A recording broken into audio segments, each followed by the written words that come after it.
നമുക്ക് ദാനം ചെയ്തിരിക്കുക. അപ്പം എന്താണ് നമുക്ക് ലഭിക്കപ്പെട്ടത്? എങ്ങനെയാണ് നമുക്ക് ലഭിക്കപ്പെട്ടത്?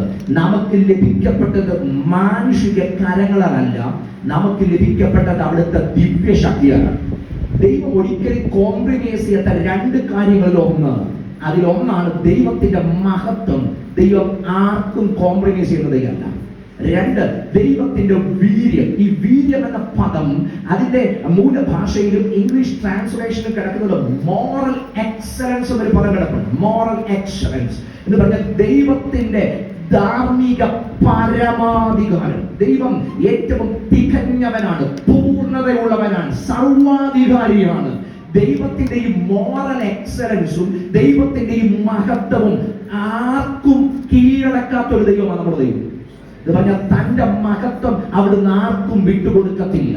തന്റെ മോറൽ എക്സലൻസ് ഒരു സാഹചര്യത്താലും മാറ്റം വരത്തില്ല.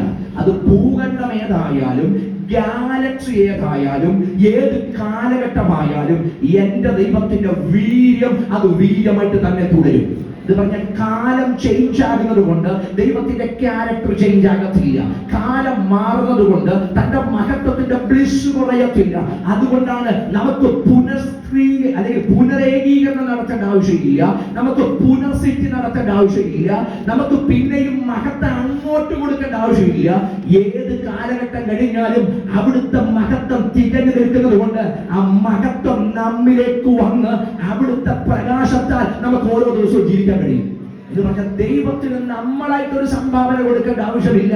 അവിടുത്തെ മഹത്വവും അവിടുത്തെ വീര്യവും തുടരുന്നത് കൊണ്ട്. അതുകൊണ്ട് തിരുവെടുത്ത് പറയുന്നത് ക്രിസ്തുവെന്ന തലയോളം വളരാൻ വിളിക്കപ്പെട്ടവരാണ് ഞാനും നിങ്ങളും.